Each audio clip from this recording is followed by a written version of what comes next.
मित्रों, मोदी सरकार के 8 वर्ष पूरे हुए हैं। ये 8 वर्ष सेवा भाव से और सुशासन के माध्यम से गरीब कल्याण के लिए समर्पित रहे हैं। मोदी जी की ये सरकार 100% सशक्तिकरण की ओर ले जाने के लिए प्रयासरत रही और मुझे प्रसन्नता इस बात की हुई कि आप में से ही 2 बहनें यहां पर उठकर आई जिन्होंने अपना अनुभव साझा किया कि जो 70 वर्षों में नहीं हो पाया था वो कैसे 8 वर्षों में मोदी जी की सरकार ने करके दिया है। 3 करोड़ से ज्यादा पक्के मकान हिंदुस्तान में बनाकर दिए। 18,000 गांव जहां पर बिजली नहीं थी वहां बिजली पहुंचा दी गई। 2 करोड़ 60 लाख लोग ऐसे थे जिनके घरों में बिजली नहीं थी, उनको बिजली देने का काम किया। यही नहीं, मात्र 17% ग्रामीण क्षेत्रों में नल से जल आता था, अब वो बढ़ाकर 47% कर दिया है। 45 करोड़ लोगों को बैंक खाते खोल कर दिए। लाखों करोड़ रुपया मुद्रा योजना के माध्यम से गरीब को, नौजवान को, किसान को अपना रोजगार धंधा शुरू करने के लिए दिया। यही नहीं, 12 करोड़ के लगभग उज्ज्वला रसोई गैस के सिलेंडर दिए और आयुष्मान भारत योजना में 60 करोड़ गरीबों को 5 लाख रुपए का इलाज भी मुफ्त में कराने का अवसर दिया। तो ये सारे काम नरेंद्र मोदी जी की सरकार ने करने का दिया। आज मेरे बीच में यहां पर बहुत सारे लाभार्थी भी बैठे हैं। अगर मैं यहीं की बात करूं, जहां देश में 60 करोड़ लोग हैं, तो उत्तर प्रदेश में भी करोड़ों लोगों को इसका लाभ मिल पा रहा है, जिनमें से लगभग 12 लाख लोगों ने अब तक मुफ्त में इलाज अपना आयुष्मान भारत योजना में करवाया है। 1300 करोड़ रुपया उनके इलाज पर खर्च आया, उनमें से उन लोगों को 1 रुपया भी खर्च नहीं करना पड़ा। ये मोदी सरकार की ओर से उनके इलाज पर पैसा खर्च किया गया है। मित्रों, यही नहीं, ई श्रम पोर्टल योजना में अगर किसी श्रमिक को अपना रजिस्ट्रेशन करवाना है तो लगभग 8.28 करोड़ लोगों ने उसमें अपना रजिस्ट्रेशन भी करवाया। बहुत सारे लोग उत्तर प्रदेश के देश के अलग अलग कोनों में जाकर काम भी करते हैं। उनका राशन कार्ड और उसका लाभ वो बाकी राज्यों में नहीं ले पाते थे। 1 नेशन 1 राशन कार्ड की शुरुआत की गई कि एक देश एक राशन कार्ड हो। आज यहाँ का कोई व्यक्ति अगर दिल्ली में भी काम करता है, मुंबई में काम करता है, छत्तीसगढ़ या तमिलनाडु में भी काम करता है, तो वहां जाकर भी अपने राशन कार्ड पर उस राज्य में भी राशन ले सकता है। ये सुविधा 70 सालों में नहीं हुई, ये मोदी सरकार ने शुरू कर दी है। मेरे भाई और बहनों, इसका लाभ भी आपको मिलना शुरू हुआ है। यही नहीं, आपदा के समय सबसे बड़ी समस्या थी कि रेहड़ी फड़ी लगाने वाले इन मेरे भाई और बहनों को पैसा कौन देगा। ब्याज के काल चक्र से बाहर निकल नहीं पाते थे और इसके लिए भी हम एक योजना लेकर आए, प्रधानमंत्री स्वनिधि योजना। इसके माध्यम से 10,000 रुपये देने से हमने शुरुआत की।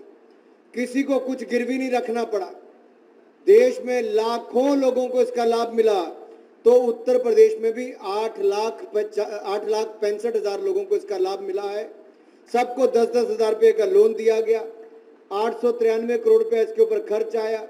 अब जिन लोगों ने समय पर पैसा वापस कर दिया और डिजिटल ट्रांजैक्शन से पैसा वापस किया है, उनको ब्याज भी माफ कर दिया गया और अब उनको 10,000 की बजाय 20,000 देने की शुरुआत कर दी है। जब वो इस कड़ी को भी पूरा कर लेंगे तो 50,000 रुपये तक का ऋण भी कम ब्याज दर पर मोदी सरकार उनको देने की शुरुआत करेगी। इससे बैंकों में भी आपका नाम और बड़ा हो जाएगा। आप भविष्य में अपने काम को बड़ा करना चाहते हैं तो इस योजना का लाभ पीएम स्वनिधि का और लोग भी उठा सकते हैं और उनको उठाना चाहिए। आप में से जो किसान है, खेती बाड़ी करते हैं, मैं आपसे कहना चाहता हूं कि दुनिया भर के देशों में खाद का बहुत बड़ा संकट आया है। अरुण जी, पूरी दुनिया भर में जो रॉ मटेरियल है जिससे खाद बनती है उसकी भयंकर कमी आ गई।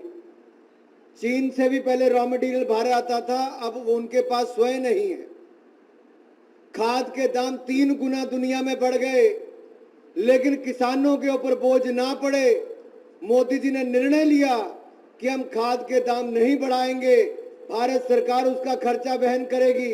पिछले साल तक हम 1 लाख करोड़ रुपए की सब्सिडी देते थे, इस साल बढ़ाकर दुगनी से ज्यादा 2,10,000 करोड़ की सब्सिडी कर दी है। किसानों के ऊपर कोई बोझ नहीं पड़ने दिया है, ताकि किसान के ऊपर कोई बोझ ना आए, और किसानों को दाम भी बेहतर दिए। अभी मैंने 2 दिन पहले घोषणा की, जो माननीय मोदी जी ने निर्णय लिया कि खरीफ की फसलों पर 17 ऐसी फसलों पर समय से पहले हमने घोषणा की और उनके दाम भी इस बार रिकॉर्ड बढ़ाकर दिए। किसान बहुत खुश हैं। एक और फर्टिलाइजर के दाम नहीं बढ़े, दूसरी ओर खरीफ के एमएसपी के दाम भी हमने बढ़ा दिए ताकि किसानों को अच्छा दाम मिल सके। आपको जानकर ये प्रसन्नता होगी कि पिछले 8 वर्षों में कांग्रेस की सरकार के मुकाबले भाजपा की सरकार ने गेहूं और धान में जहां 50% से ज्यादा वृद्धि की है एमएसपी में, वहीं दलहन तिलहन में 75% से ज्यादा वृद्धि की है। दाम भी ज्यादा दिए और खरीद भी ज्यादा करने का काम किया है। तो नरेंद्र मोदी जी की सरकार ने किसानों को लाभ देने का काम किया है। मित्रों, इसी तरह से ही प्रधानमंत्री जनधन योजना में जहां एक और 8 करोड़ के लगभग लोग हमारे उत्तर प्रदेश में जिनके बैंक खाते खुले, आज उसमें लगभग 33,570 करोड़ रुपया इनके बैंक खातों में आया है। ये अपने आप में दिखाता है कि जो वर्षों तो कांग्रेस ने इनको बैंक खाता तक नहीं खोला था, हमने खाता भी खुलवाया और 35,000 करोड़ रुपया उसमें आया भी है। जो 60 साल कांग्रेस नहीं कर पाई, वो 8 साल में मोदी सरकार ने करके दिया। हम कह सकते हैं 60 से बेहतर 8, ये 8 सालों में ज्यादा अच्छा हुआ, क्योंकि एक गरीब मां के बेटे की सरकार बनी है तो गरीबों के उत्थान का काम भी होना हुआ है। मेरे भाई और बहनों, मित्रों, इसी तरह से बाकी योजनाओं में भी नेशनल हाईवे उत्तर प्रदेश जैसे राज्य में 12,265 किलोमीटर सड़क नेशनल हाईवे के माध्यम से बनी है, जिसका लाभ यहाँ के आवागमन में भी हुआ है। और यहाँ से अगर देश भर में माल की सप्लाई करनी हो, उसके लिए भी बेहतर सड़कों का चाहिए, वो भी करने का काम किया है। यही नहीं, जहां तक मैं उज्ज्वला योजना की बात कर रहा था, कुल मिलाकर 1,70,00,000, मेरे जिस राज्य से मैं हिमाचल प्रदेश से आता हूं उसकी आबादी 70 लाख है, लेकिन यहां पर उज्ज्वला गैस सिलेंडर कितने परिवारों को मिला? 1,70,00,000 बहनों को उज्ज्वला रसोई गैस का सिलेंडर केवल उत्तर प्रदेश में मिला है। ये मोदी सरकार ने करने का काम किया है। वैक्सीन दुनिया के बड़े बड़े देशों में नहीं लगी, लेकिन केवल उत्तर प्रदेश में योगी जी की सरकार ने 32 करोड़ 30 लाख वैक्सीन लगाने का काम किया है, और पूरे का पूरा मुफ्त में वैक्सीन लगाने का काम आप सबके लिए किया तो मोदी जी और योगी जी ने किया है। आप में से किस किस ने वैक्सीन लगवा ली है? 2 किसने लगवा ली है?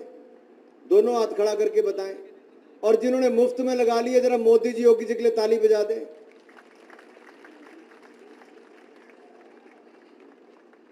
होता क्या है, आपदा के समय तो बड़ी हाहाकार थी, कैसे बचेंगे, घरों में बंद है, राशन भी मिलेगा नहीं मिलेगा, बिजली आएगी नहीं आएगी, क्या सफर कर पाएंगे नहीं कर पाएंगे, कभी सभा में जा पाएंगे नहीं जा पाएंगे। मित्रों, आज भी दुनिया के बड़े बड़े देशों में, साथ लगते चीन में आज भी लॉकडाउन चल रहा है। पता है कि नहीं पता है? आज भी वहां पर लॉकडाउन है, लेकिन ये मोदी जी का नेतृत्व था कि आत्मनिर्भर भारत की कल्पना की, हिंदुस्तान में एक नहीं 2-2 वैक्सीन बनाई और 193 करोड़ वैक्सीन हिंदुस्तान के गरीबों को बिल्कुल मुफ्त में लगाने का काम मोदी जी की सरकार ने किया है। मेरे भाई और बहनों, उस समय तो हमने शायद, जो अमीर होता वो तो लगवा लेता, लेकिन गरीब के परिवार के किसी के 4, किसी के 5, किसी के 8 सदस्य हैं। दुनिया भर के देशों में 2000 रुपए की डोज लगती है एक वैक्सीन की। एक गरीब परिवार 2 डोज लगवाता तो 4-4 हजार रुपए की लगती, लेकिन एक एक व्यक्ति के लिए बिल्कुल मुफ्त में डोज लगवाने का काम, वैक्सीन लगाने का काम मोदी सरकार ने किया है। पक्का मकान, आप में से किसी का बना पक्का मकान आवास योजना में? प्रधानमंत्री आवास योजना के लाभार्थी कौन कौन है? किसी को मकान मिला है? जिसको रसोई गैस का सिलेंडर मिला वो भी हाथ खड़ा कर दे। जिसका गैस को सिलेंडर मिला, एलईडी के बल्ब मिले वो भी हाथ खड़ा कर दे। किसी का जनधन खाता खुला वो हाथ खड़ा कर दे। किसी को कुछ ना कुछ मिला है। अगर हम ये कहें जिनको कुछ ना मिला उसको एक अच्छा नेतृत्व मिला और देश को आगे बढ़ाने का काम नरेंद्र मोदी जी की सरकार ने किया है। और मैं एक बात और कहना चाहता हूं, मैं उत्तर प्रदेश में सन 1991 से आ रहा था। भय भ्रम की स्थितियां पूर्व की सरकारों में रहती थी। यहां तक कि जब पहले वाली सरकार के समय आया तो मुख्यमंत्री निवास के पास भी हुड़दंग मचाते हुए रात के 12-12 बजे मोटरसाइकिल वाले जाते थे। जब से बाबा की सरकार आई है तब से शांति चल रही है। ऐसे गुंडा तत्वों पर कार्रवाई होने का काम हुआ है। और मैं तो ये कहना चाहता हूं मेरे मित्रों, ये जो एलईडी के बल्ब भी दिए गए यहां पर, वो लगभग 2,63,00,000 बल्ब दिए गए हैं और उससे 1400 करोड़ रुपया प्रति वर्ष बिजली के बिलों में बचत किसी की हुई तो उत्तर प्रदेश की गरीब जनता की हुई है, केवल बल्ब लगाने से। आप कहेंगे लट्टू दिया तो क्या हुआ, उससे बिजली का बिल कम आया है, प्रदूषण भी कम हुआ है। यही नहीं, आवास योजना में देश में अगर 3 करोड़ पक्के मकान बने हैं तो केवल उत्तर प्रदेश में ही 26,10,000 मकान, यानी कि देश का 10% हिस्सा केवल उत्तर प्रदेश को देने का काम नरेंद्र मोदी जी की सरकार ने किया है। गरीबों को पक्के मकान बनाकर दिए। मित्रों, पीने के पानी की सुविधा की बात करूं तो ग्रामीण क्षेत्रों में मात्र 2% घरों में अपने नल लगा था और उससे स्वच्छ जल मिलता था। अब ये बढ़कर 14% हो गया है और अगले 2 सालों के अंदर 100% हो जाएगा, यानी कि हर घर को नल से स्वच्छ जल देने का काम भी पूर्ण कर लिया जाएगा। भाई और बहनों, ऐसी बहुत सारी योजनाएं हैं जहां जच्चा बच्चा, गर्भवती महिला और उसके होने वाले बच्चे के लिए भी भारत सरकार ने अस्पताल में डिलीवरी हो उसके लिए भी योजना चलाई। स्कूलों के लिए बच्चों को सुविधा मिले वो भी किया। स्टार्टअप्स में यूपी का नाम कहीं नहीं था और मोदी सरकार आने से पहले दुनिया में कहीं नहीं था, लेकिन मोदी जी की सरकार आने के बाद भारत के युवाओं को जब सुविधाएं मिली और भारत के युवाओं के मेहनत के कारण आज स्टार्टअप्स के क्षेत्र में भारत दुनिया में 3रे स्थान पर आकर खड़ा हो गया है। जो आसपास कभी नहीं नाम था, आज 3रे नंबर पर आ गया है। और उत्तर प्रदेश भी देश में कम पीछे नहीं रहा है। देश के जो पहले 4 राज्य हैं उन 4 राज्यों में उत्तर प्रदेश का नाम आ गया है। 12,000 से ज्यादा स्टार्टअप्स यहां पर बनकर शुरू हुई हैं। ये अपने आप में दिखाता है कि उत्तर प्रदेश का नौजवान आगे बढ़ रहा है। आपको अपनी जमीन के कागज मिले, स्वामित्व योजना की शुरुआत प्रधानमंत्री मोदी जी ने की। आप उन घरों पर भी रहते थे, जमीन भी आपकी थी, लेकिन कागज कई लोगों के पास नहीं थे, करोड़ों लोगों के पास कागज नहीं थे। वो योजना भी अब हम ले आए हैं, स्वामित्व योजना। अब आपको किसी का इंतजार नहीं करना पड़ेगा, आपके पास अपनी जमीन के कागज होंगे। ये भी हमारी सरकार ने करके दिया और कुल मिलाकर 2,24,00,000 शौचालय उत्तर प्रदेश में बनाकर दिए हैं। ये किसी भी राज्य से ज्यादा उत्तर प्रदेश में बने हैं, चाहे पक्का मकान हो, शौचालय हो, बिजली हो, पीने के पानी की व्यवस्था हो या फिर वैक्सीन की बात हो, एलईडी की बल्ब हो। देश के सभी राज्यों को पीछे पछाड़कर मोदी जी, योगी जी की सरकारों ने उत्तर प्रदेश के लोगों को सबसे ज्यादा देने का काम किया है मेरे भाई और बहन। और आपने भी अपना आशीर्वाद पूरा इनको देने का काम किया है। मेरा आपसे निवेदन रहेगा, मां गंगा का आशीर्वाद आप तो लेते ही हैं, लेकिन ऑपरेशन गंगा मोदी जी ने शुरू किया था कि नहीं किया था? क्या हुआ था ऑपरेशन गंगा में? आज जिन दो देशों के बीच में युद्ध चल रहा है, ये फरवरी महीने से चल रहा है, लगभग 4 महीने होने जा रहे हैं। हमारे 23,000 विद्यार्थी यूक्रेन में फंसे हुए थे, मिसाइल चल रही थी, बम धमाके हो रहे थे, गोलियां चल रही थी, किसी का भी निकालना बहुत मुश्किल हो गया था, लेकिन मोदी जी का नेतृत्व था, बगैर खरोंच लगे 23,000 बच्चों को सुरक्षित निकालकर ऑपरेशन गंगा के माध्यम से हिंदुस्तान वापस लाने का काम किया, तो नरेंद्र मोदी जी की सरकार ने किया। भाई और बहनों, दुनिया भर में भारत अब नेतृत्व दे रहा है। अभी भी जो लिस्ट कल आई है, उसमें दुनिया के नेताओं में सबसे अधिक लोकप्रिय नेता, यानी कि सर्वाधिक लोकप्रिय नेता, अगर दुनिया के 200 देशों में किसी को चुना गया तो भारत के प्रधानमंत्री नरेंद्र मोदी जी को चुना गया। ये आप सबके लिए गर्व की बात, क्योंकि आपने चुना है और आपके नेता ने काम करके दिखाया है। सेवा ही मूल मंत्र, और उन्होंने कहा था मैं प्रधानमंत्री नहीं, प्रधान सेवक के रूप में काम करूंगा, और ये सेवा के माध्यम से सुशासन लाने का काम किया। ट्रांसपेरेंसी, अकाउंटेबिलिटी यानी कि पारदर्शिता और जवाबदेही के माध्यम से गरीबों का कल्याण सुशासन के माध्यम से किया है। जिस गरीब के पास पक्का मकान हो जाएगा, बिजली का कनेक्शन हो जाएगा, पानी की व्यवस्था होगी, रसोई गैस का सिलेंडर होगा, अनाज होगा और मुफ्त में वैक्सीन लगने के साथ बैंक खाता और खाते में पैसा होगा, तो गरीब और अमीर की खाई अपने आप कम होती चली जा रही है। और दुनिया भर के देशों ने और एजेंसियों ने कहा, अगर सबसे कम यानी कि गरीबी रेखा से बाहर आने का काम अगर बहुत जल्दी किन्हीं 8 वर्षों में हुआ, तो मोदी जी की सरकार में गरीबी रेखा से बाहर लाखों गरीब आए, ये दुनिया भर की एजेंसीज ने कहा है। ये बहुत बड़ी बात है, बहुत बड़ी उपलब्धि है, और मुझे पूर्ण विश्वास है मोदी जी इसी तरह काम करेंगे, देश को आगे बढ़ाएंगे, उत्तर प्रदेश को माननीय योगी जी आगे बढ़ाएंगे। मित्रों, ये कहना गलत नहीं होगा कि जिस तरह से हमारी सरकार ने काम किया है, मोदी सरकार ने, गरीबों का कल्याण तो हुआ।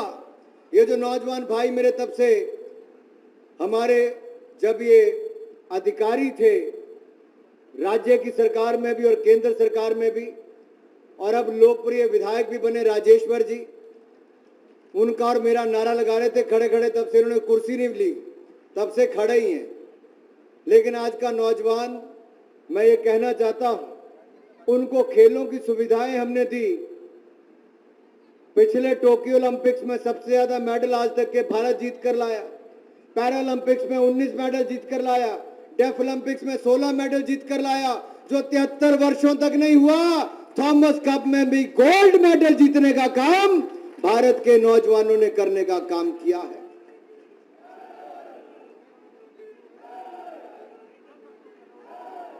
IBA women world championship boxing में तीसरे स्थान पर भारत आया है।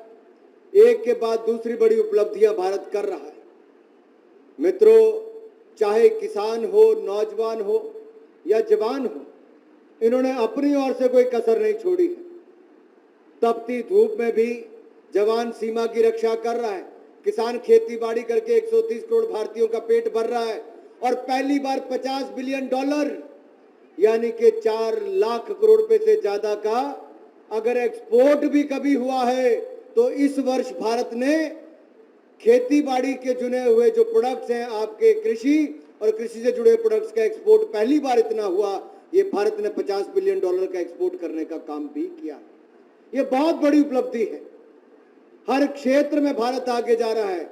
अगर मैं कहूं ये भारत का नया दौर है, तो ये बिल्कुल सही होगा। और ये नया दौर अमृत काल के समय की जब हम बात करते हैं, क्योंकि आज हम आजादी के 75 वर्ष मना रहे हैं, 1947 में आजादी मिली, 2022 का वर्ष आ गया, 75 साल हमने पूरे कर लिए। एक बार पीछे मुड़कर देखना होगा, इन 75 वर्षों में हमने क्या प्राप्त किया है, क्या कमियां रह गई हैं, और जो कमियां रह गई उनको पूरा करेंगे। हम नौजवान ये सौगंध खाते हैं कि अगले 25 वर्ष अमृत काल में इतना काम करेंगे कि अगले 25 सालों में भारत को विश्व गुरु बनाने की दिशा में आगे ले जाने का काम करेंगे। मित्रों,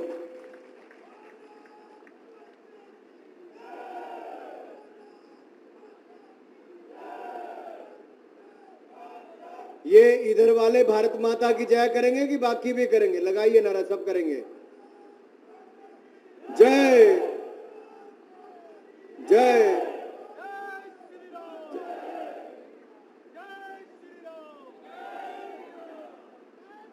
मित्रों, जब मैं कहता हूं भारत का नया दौर है, तो इस नए दौर में नए लक्ष्य भी रखने पड़ेंगे और नए रक्त के संचार के माध्यम से उन लक्ष्यों की प्राप्ति भी करनी पड़ेगी। ये लड़ाई बहुत लंबी है। ये लड़ाई लंबी मैं इसलिए कह रहा हूं क्योंकि आजकल जो आप कुछ टीवी पर देखते हैं, ये भारत की बढ़ती हुई अर्थव्यवस्था को इस आपदा के समय भी भारत ने अच्छा कैसे किया, उससे ध्यान भटकाने का काम किया जा रहा है। हमें समझ लेना चाहिए मित्रों, अगर दुनिया भर के देशों में आपदा के समय अगर कोई देश ऐसा है जहां के नौजवानों ने स्टार्टअप शुरू करके उसको यूनिकॉर्न बनाने का काम किया है, तो दुनिया में केवल एक देश ऐसा भारत है जहां 50 स्टार्टअप्स यूनिकॉर्न बनी है। ये दुनिया का कोई देश नहीं कर पाया। ये पिछले 2 सालों में भारत के नौजवानों ने करने का काम किया है। पिछले 14 महीनों के आंकड़े उठाइए, जीएसटी की कलेक्शन 1 लाख करोड़ से ज्यादा आई है। कभी 1,44,000 करोड़, 1,63,000 करोड़, 1,22,000 करोड़, तो 1,41,000 करोड़। ये आपदा से पहले भी नहीं था। आपदा के समय जो नरेंद्र मोदी जी ने कदम उठाए, जो निर्णय लिए, जो रिफॉर्म्स लेकर आए, जो अलग अलग सेक्टर्स को खोला है, उसके माध्यम से लाभ ये मिला है कि जो हमारी अर्थव्यवस्था को गति मिली है, आज दुनिया के 200 देशों में सबसे तेजी से बढ़ती हुई अर्थव्यवस्था कोई और नहीं, 8.7% से हिंदुस्तान नंबर 1 पर है। नंबर 1 पर हमारा भारत है मेरे भाई और बहन। भारत ने वैक्सीन भी सबसे ज्यादा लगाई, 80 करोड़ गरीबों को 28 महीने तक मुफ्त में राशन भी दिया। अर्थव्यवस्था में भी सबसे आगे आए, मेडल जीतने में भी आगे आए, खेती बाड़ी में भी रिकॉर्ड बनाए। और हमारे नौजवान और आप सब मिलकर हम कहेंगे ये भारत का नया दौर है, और इस नए दौर में हम नई ताकत, नए भारत के निर्माण के साथ साथ अपनी ताकत पूरी लगाएंगे कि अमृत काल में हमारी ओर से कोई कमी ना रह जाए। नए भारत के निर्माण में आप सब आए, सभी आयोजकों को मैं सफल कार्यक्रम के आयोजन के लिए बहुत बहुत धन्यवाद करता हूं। सभी माननीय विधायकगण जो नए नए चुने भी गए हैं और अपनी जिम्मेदारियों को लेकर इतने प्रतिबद्ध भी हैं, क्योंकि नहीं तो 5 साल होते तो पहले महीनों में दिखते नहीं है। मैं चाहता हूं सभी चुने हुए माननीय विधायकों के लिए एक बार जोरदार तालियां। अब नगर पंचायत अध्यक्ष बोलेंगे, अरुण जी की मेरे लिए ताली क्यों नहीं भाई? आपके लिए भी ताली भाई जी, सबके लिए। माननीय गोविंद शुक्ला जी और सारे जो हमारे पार्टी के पदाधिकारी हैं, सब लोग, मैं सभी का आभार प्रकट करता हूं, और सबसे ज्यादा आप सबका कि आप आए और आपने कार्यक्रम की शोभा बढ़ाई। बहुत बहुत धन्यवाद। जय भारत, जय हिंद, जय उत्तर प्रदेश।